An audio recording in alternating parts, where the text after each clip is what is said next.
Hello students, good morning. Welcome back to another video in PCC class. मैं सौरभ राठौर आज आपके लिए फिर से लेके आया हूँ 12th क्लास की फिजिक्स। जी हाँ, आपको ध्यान हो कि जो लास्ट लेक्चर लगे थे आपने उसमें थर्ड यूनिट जो मैग्नेटिज्म था वो हमने कंप्लीट किया था, है ना।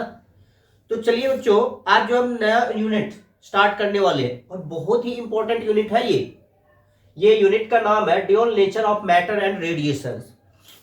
अब मैटर जो है ये ड्यूअलिस्टिक कैरेक्टर को शो करते हैं। इट मींस ड्यूअल का मतलब क्या, दो दो कैरेक्टर को प्ले करते हैं एक साथ। तो इस चैप्टर में हम मैटर के ऊपर ही स्टडी करेंगे, एक तो पार्टिकल्स नेचर के ऊपर, एक वेव नेचर। तो देखते हैं। देखिए, एट फर्स्ट जो ये यूनिट का नाम है dual nature of matter and radiation. जो ये मैटर है, मैटर हम कहते किसे है, पता होगा, anythings which poses the sensitive activity through the sense organ. जो सेंस ऑर्गन 5 होते हैं, इस 5 सेंस ऑर्गन के द्वारा जो भी सेंसिटिव एक्टिविटी हो रही है वो सब मैटर है। इट मीन्स मैटर जो है पार्टिकल्स नेचर को शो करते हैं। मैटर स्पेस ऑक्युपाई करती है, मास और वॉल्यूम। तो मैटर जो है, जॉन डाल्टन ने कहा था कि जो मैटर है ये जो बनी होती है made up due to particles, it means such as electron, proton, neutron. Atom इन्हीं की बनी होती है, तो ये पार्टिकल्स है। फिर जो मैक्सवेल ने क्या कहा था कि ये वेव कैरेक्टर को शो करता है। अब जॉन डाल्टन तो कह रहा पार्टिकल्स नेचर को शो कर रहा है, और मैक्सवेल ने यूं कहा था ये वेव कैरेक्टर को शो करता है। इट मींस ये वेव के फॉर्म में चलती है। फिर इन दोनों कॉन्सेप्ट को मॉडिफाई करके डी ब्रोगली ने एक कॉन्सेप्ट दिया था, de Broglie dualistic nature of matter. इन्होंने कहा था कि जो मैटर है वो पार्टिकल्स और वेव दोनों कैरेक्टर को प्ले करते हैं। इट मींस ये पार्टिकल्स नेचर को भी शो करेगा और वेव नेचर को भी। इसलिए चैप्टर का नाम दिया dual nature of matter and radiation. हम यूं कह सकते हैं matter are possess the dual nature such as particles as well as wave. Clear है? तो इसमें अब हम दोनों कैरेक्टर की स्टडी करेंगे। दोनों कैरेक्टर की हम स्टडी करते हैं, देखते हैं कैसे one by one. At first हम बात कर रहे हैं बच्चों फ्री इलेक्ट्रॉन इन मेटल्स। जो मेटल्स है, जो इसमें फ्री इलेक्ट्रॉन्स की हम बात करेंगे। तो सबसे पहली बात, फ्री इलेक्ट्रॉन्स किसे कहते हैं, मेटल क्या होता है। तो मेटल के लिए बच्चों पता होगा आपको, जिसमें वैलेंस इलेक्ट्रॉन 1 2 3 हो, तो ये इलेक्ट्रॉन को इजीली लॉस करके पॉजिटिव आयन बनाता है, पॉजिटिव आयन बनाता है। लाइक एज मैं बात कर रहा हूं एल्यूमिनियम। एल्यूमिनियम का एटॉमिक नंबर है 13 283। अब ये जो 3 है ये क्या है, वैलेंस इलेक्ट्रॉन है। तब ये मेटल क्या करता है, इस इलेक्ट्रॉन को लॉस करके, 3 इलेक्ट्रॉन लॉस करके एल्यूमिनियम 3+ पॉजिटिव आयन बना रहा है। तो इस तरह से मेटल पॉजिटिव आयन की फॉर्मेशन कर सकते हैं। तो पॉजिटिव आयन क्या, जब इलेक्ट्रॉन फ्री इलेक्ट्रॉन, मतलब जो अपने इलेक्ट्रॉन को लॉस कर सके। तो फ्री इलेक्ट्रॉन्स क्या है कि जो ये वैलेंस इलेक्ट्रॉन 1 2 3 होते हैं, तो ये न्यूक्लियस से लूजली बाउंडेड होते हैं, और लूजली बाउंडेड होता है तो इजीली ये निकल जाती है और फिर ये इलेक्ट्रिसिटी को कंडक्ट कर देती है।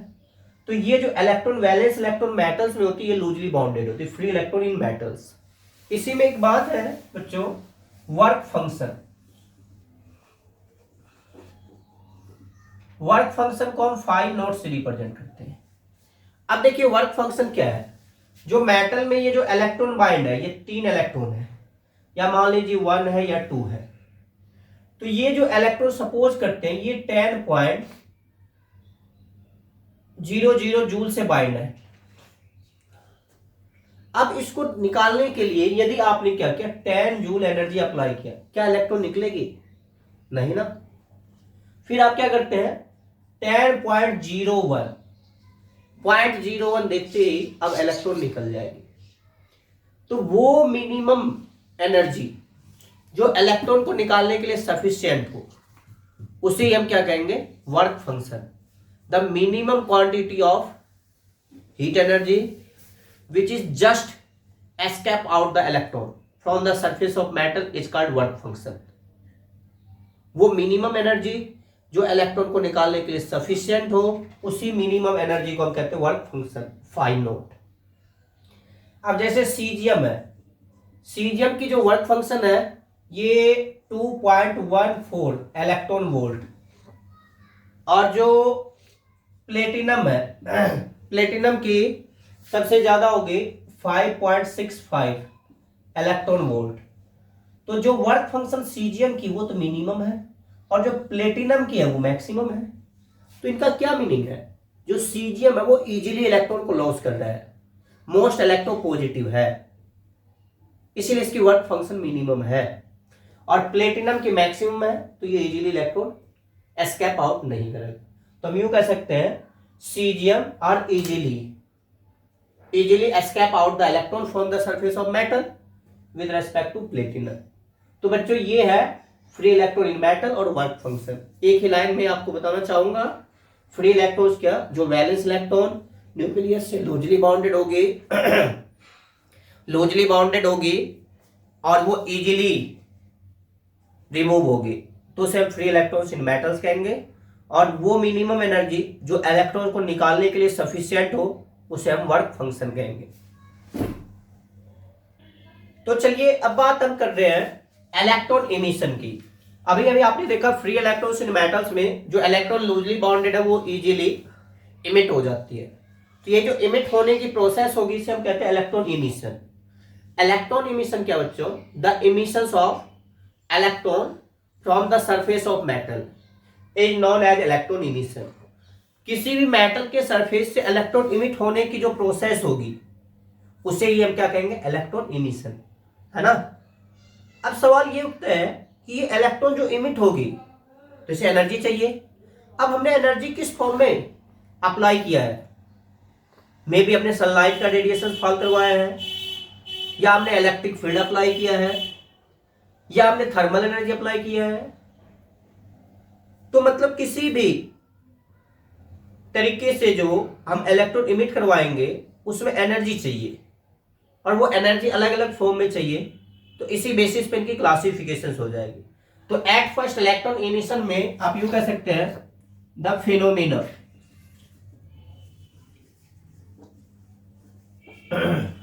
Of emission of electrons from the surface of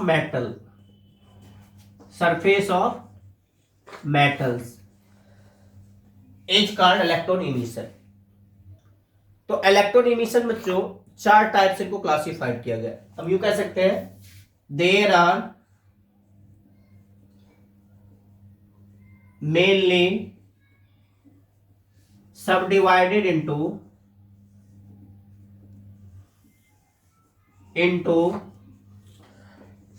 4 parts. 4 parts में इनको क्लासिफाइड किया गया। देखिए एट फर्स्ट ये है थर्म आयनिक इमिशन।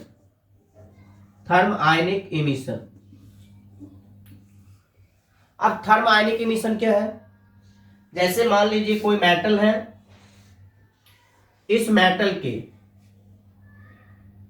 सरफेस पे जो ये इलेक्ट्रॉन बाइंड है, अब इस इलेक्ट्रॉन को निकालना है, तो जब हम क्या करते हैं, इसे हीट करते हैं, थर्मल एनर्जी अप्लाई करेंगे और ये इलेक्ट्रॉन क्या होगी, इजेक्ट हो जाएगी। तो इसे हम कहेंगे थर्म आयनिक इमिशन। हम यूं कह सकते हैं when suitable heat energy are applied over the surface of metallic elements, then electrons are ejected, which is called thermal electrons and the phenomena is known as thermal ionic emission। एक ही line में the emissions of electrons from the surface of metal when suitable heat energy are applied on it is called thermionic emission. कहने का क्या मतलब है बच्चों, यदि हम मेटल के सरफेस पे थर्मल एनर्जी अप्लाई कर रहे हैं, it mean suitable heat energy apply कर रहे हैं, तो यहां से इलेक्ट्रॉन इजेक्ट होगी। जो इलेक्ट्रॉन इजेक्ट होगी इसे हम कहते हैं थर्मल इलेक्ट्रॉन, और थर्म आयन भी कह सकते हैं, थर्म आयंस। और जो प्रोसेस होगी इसे हम कहेंगे थर्म आयनिक इमिशन। क्लियर है? जो थर्मल इलेक्ट्रॉन्स है ये किस बात पर डिपेंड करेगी? तो सरफेस ऑफ मेटल जो है उनकी जो टेम्परेचर होगी उसके ऊपर डिपेंड करेगी। The total number of thermal electron which is emitted from the surface of metal is directly dependent on temperature of surface of metal. जितनी ज्यादा टेम्परेचर होगी उतनी ही ज्यादा इलेक्ट्रॉन निकलती चली जाएगी। तो एक ही लाइन में थर्मल एनर्जी में बर्निंग ऑफ फ्यूल्स, जो आपने फ्यूल्स को बर्न करके हीट एनर्जी सप्लाई दिया है उसी को हम कहेंगे थर्म आयनिक इमिशन। नेक्स्ट है बच्चों फोटो इलेक्ट्रिक इमिशन। अब देखिए फोटो इलेक्ट्रिक इमिशन में क्या, इसमें तो हमने थर्मल एनर्जी दिया था, बट इसमें क्या करना है, लाइट की रेडिएशन, सुटेबल फ्रीक्वेंसी वाले रेडिएशंस को फॉल करवाएंगे तो यहां से इलेक्ट्रॉन इजेक्ट होगी। फोटो नाम से क्लियर है, लाइट एनर्जी। जब suitable frequency of light radiations metal के सरफेस पे फॉल करवाएंगे तो यहां से इलेक्ट्रॉन इजेक्ट होगी, जिसे हम फोटो इलेक्ट्रॉन कहेंगे। और फिनोमिना को आप कहेंगे photo electric emission. The emission of electrons from the surface of metal when suitable frequency of light radiations fall on it is called photoelectric emissions and electron is known as photoelectron। देखिए बच्चों, जो ये electron जो emit हो रही है ये है फोटो इलेक्ट्रॉन, और प्रोसेस जो होगी इसे हम कहेंगे photo electric emission. So the total number of photoelectrons emitted from the surface of metal is directly dependent on intensity of light radiation। Light radiations की इंटेंसिटी कितनी ज्यादा है, रेडिएशंस की इंटेंसिटी ज्यादा होगी तो इलेक्ट्रॉन ज्यादा निकलेगी और इजीली निकलेगी, और इंटेंसिटी कम होगी कम निकलेगी। इसी तरह से नेक्स्ट है फील्ड इमिशन। ये है फील्ड इमिशन, या इसी को हम कहते हैं बच्चों कोल्ड कैथोड इमिशन।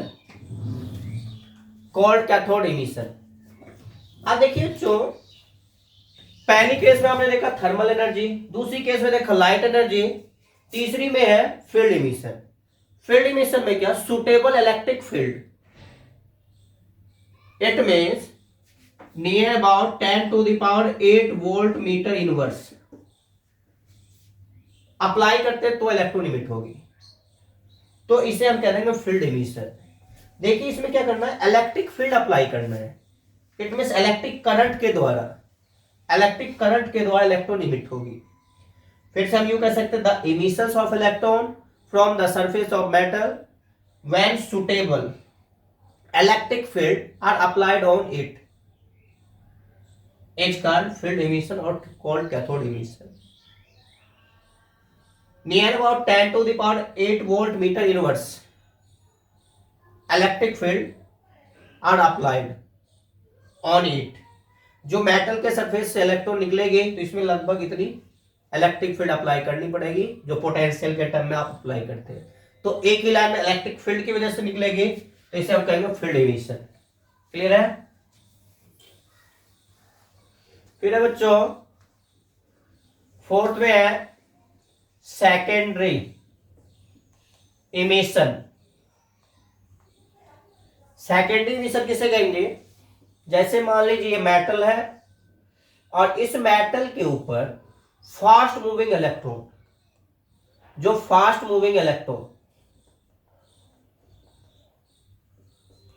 जिसे हम बोलते हैं प्राइमरी इलेक्ट्रॉन।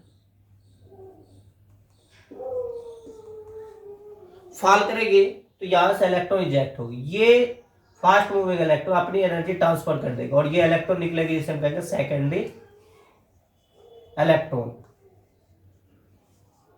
और इस इमिशन को हम कहेंगे सेकेंडरी इमिशन। देखो जो सेकेंडरी इमिशन में when fast moving electrons are strike over the surface of metal then electrons are ejected which is called secondary electrons and phenomena is known as secondary emission। Clear है? तो देखो जो ये चार type जो है चारों में, अब एक एक लाइन में आपको याद रखना होगा जो सुटेबल हीट एनर्जी अप्लाई किया गया है, थर्मल एनर्जी अप्लाई किया गया है, इलेक्ट्रॉन इमिट हो रहा है तो थर्म आयनिक इमिशन, और जो इलेक्ट्रॉन निकल रहा है थर्मल इलेक्ट्रॉन या thermions. Photoelectric emission, suitable light radiation fall करवाया गया है और फिर इलेक्ट्रॉन इमिट हो रही है फोटो इलेक्ट्रिक इमिशन। फिर इनके बाद फील्ड इमिशन और कोल्ड कैथोड इमिशन में सुटेबल इलेक्ट्रिक फील्ड अप्लाई किया गया है 10⁸ वोल्ट मीटर इनवर्स, तो इलेक्ट्रॉन इमिट हो रही है तो फील्ड इमिशन। और फास्ट मूविंग इलेक्ट्रॉन से स्ट्राइक करवाया गया तो फास्ट मूविंग इलेक्ट्रॉन जो फॉल कर रही है वो प्राइमरी इलेक्ट्रॉन है, ये अपनी एनर्जी ट्रांसफर कर देती है सेकेंडरी इलेक्ट्रॉन और सेकेंडरी इलेक्ट्रॉन इमिट होती है, और इस फिनोमिना को हम कहेंगे सेकेंडरी इमिशन। क्लियर है? चलिए अब देखिए जो नेक्स्ट टॉपिक बच्चों वो है फोटो इलेक्ट्रिक इफेक्ट। अब फोटो इलेक्ट्रिक इफेक्ट किसे कहेंगे? मान लीजिए ये मेटल है और इस मेटल के ऊपर हमने क्या किया, सुटेबल लाइट की रेडिएशन, इंसिडेंट लाइट की रेडिएशन फॉल करवाया तो यहां से इलेक्ट्रॉन इजेक्ट हो रही है, इस इलेक्ट्रॉन का नाम है फोटो इलेक्ट्रॉन, और ये है incident ray of light, incident ray of light, और ये है मेटालिक सरफेस।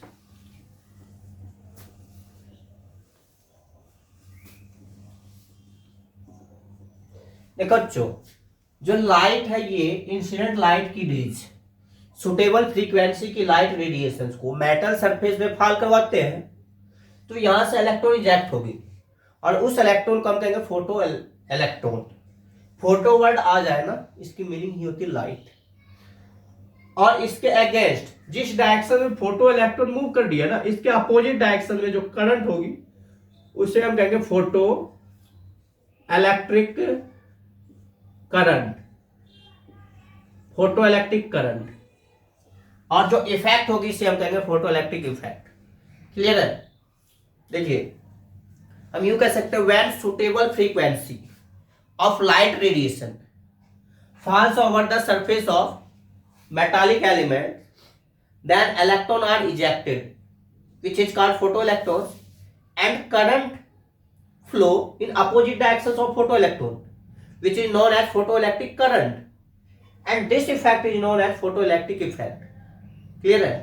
तो कहने का मतलब है मेटल इलेक्ट्रॉन इमिट कर रहा है किसकी वजह से, लाइट रेडिएशंस की वजह से, और इनके अगेंस्ट में करंट फ्लो कर दिया जिसे हम फोटोइलेक्ट्रिक करंट कहते हैं, और ये पूरी फिनोमिना जो होगी इसे हम कहेंगे photo electric effect.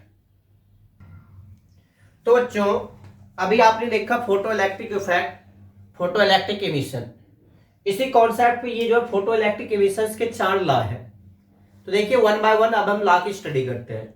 Law of photo electric emission, first law में क्या है बच्चों, जैसे लाइट की रेडिएशन, सुटेबल फ्रीक्वेंसी की लाइट रेडिएशन मेटल के सरफेस पे जो फॉल करती है तो वो क्या करती है, इलेक्ट्रॉन को इमिट करती है, और जितनी इंटेंसिटी ज्यादा होगी उतनी ज्यादा इलेक्ट्रॉन इमिट होगी। तो इट मींस हम यूं कह सकते हैं the total number of photo electrons which is emitted from the surface of metal in per second is directly proportional to the intensity of light radiations। It means light radiations की intensity जितनी ज्यादा होगी उतने ज्यादा electrons निकलेंगे। अब मान लीजिए मेटल सरफेस पे एक तो सिंपल ये ट्यूब लाइट की रेज फॉल करवा रहे हैं, एक सन लाइट की रेडिएशन फॉल कर दी है, तब जिनकी रेडिएशन जिसकी फ्रीक्वेंसी ज्यादा होगी उतना ज्यादा इलेक्ट्रॉन निकालेगी, इसी को हम कहेंगे first law. It means the total number of photo electrons emitted from the surface of metal, from the surface of metal in per second is directly proportional to the intensity of light radiation.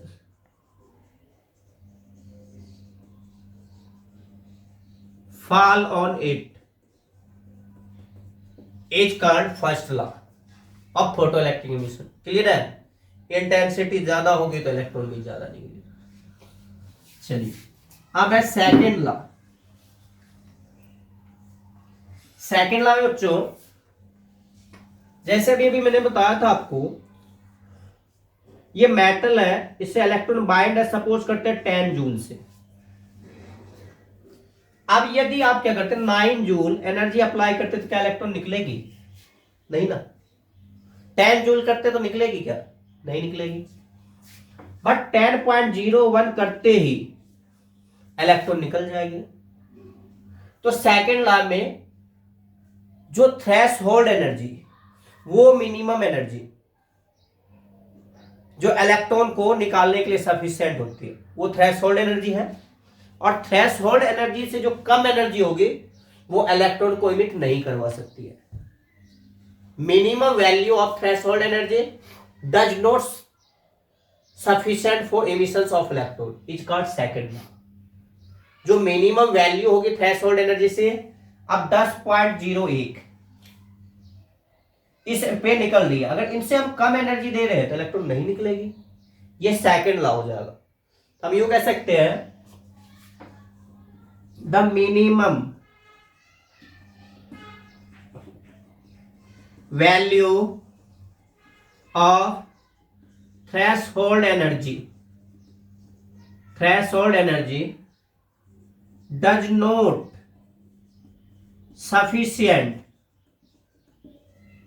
sufficient for emission of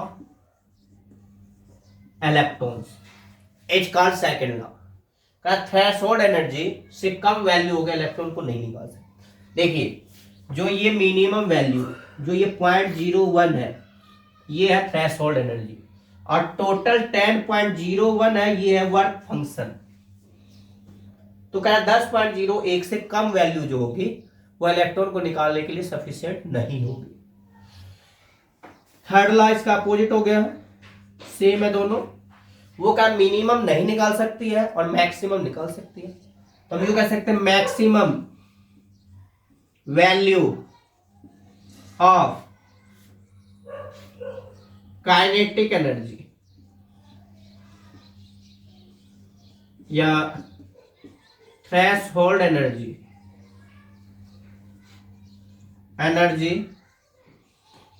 emit the electron from the surface of metal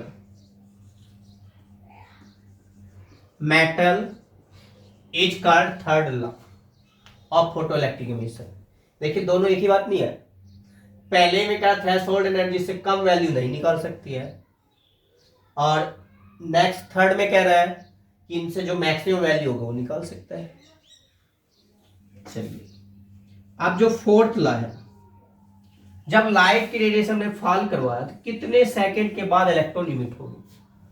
तो क्या ये process बहुत ही fastly होती है, एक instantaneous process होती है।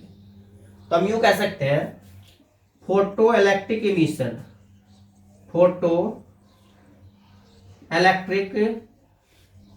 emission is an instantaneous process it means electron emitted in 10⁻⁹ second, 1 nano second. तो बच्चों ये 4 लॉ है। देखिए चारों लॉ में क्या, फर्स्ट लॉ में the total number of photo electrons which is emitted from the surface of metal in per second is directly proportional to the intensity of light radiation।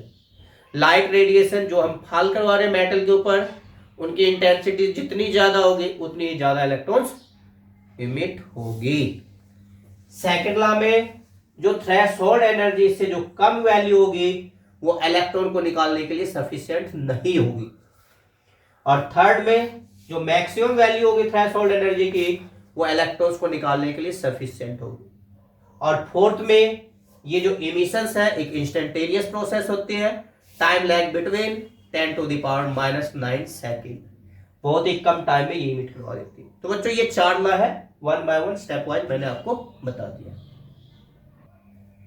तो बच्चों ये आज मैंने यूनिट स्टार्ट किया था dual nature of matter and radiation, ये 7th unit है। और इस यूनिट के जो बेसिक कॉन्सेप्ट्स थे ये सारे आपको करवाए गए। आई होप आज की क्लास में जो भी टॉपिक करवाया गया मैं इस टॉपिक को समझाने में सफल होऊंगा और आपको सही समझ भी आया होगा। फिर भी यदि आपको समझ ना आए तो आप कमेंट करके पूछ सकते हैं। मिलते हैं नेक्स्ट वीडियो में। Thank you very much.